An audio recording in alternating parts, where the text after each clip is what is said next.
Well, I mean, probably the most common one is never thinking about it and just assuming they can have all three through sheer force of will. I see this with non-technical stakeholders saying, "How long is it going to take to build?" And you say 2 months, and they go, "That's not fast enough. Can we do it in 1 month?" And you say, "Well, I need more people." "Oh, you don't get more people." "Well, can we buy this tool?" "No, we don't have more budget. Just do it faster."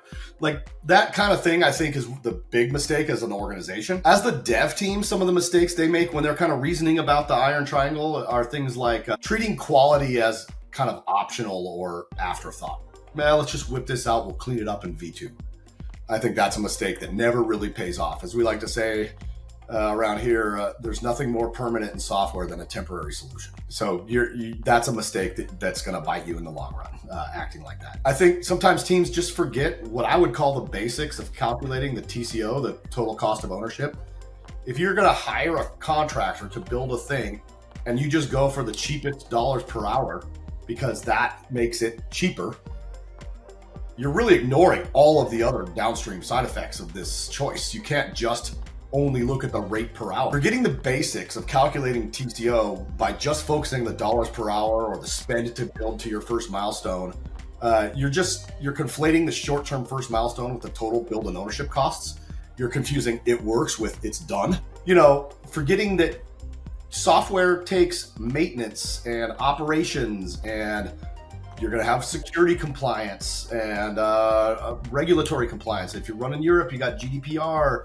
You're always going to have these things, and they all arrive later and blow up your cheap and fast part of your triangle. So the mistake is trying to make the short term look cheap, but blowing up your long-term total cost and timeline. I can say that we've seen numerous clients that thought we were too expensive, went with the cheap offshore option. 2 years later, have now spent about the same that they would have on us in 4 months or 6 months, but they're now 2 years behind schedule, and they have a shaky system that isn't good at all. Nobody can work on it. We start seeing all of these symptoms, and now they want to bring in the pros to fix it.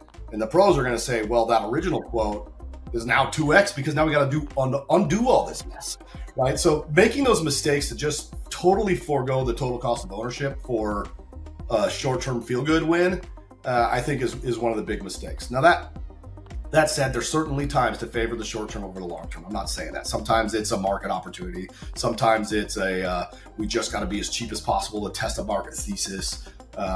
But in general, if you know what you're building and you're looking to build out a product that's going to stand the test of time, you can't make those mistakes about conflating short-term cost with total cost of ownership.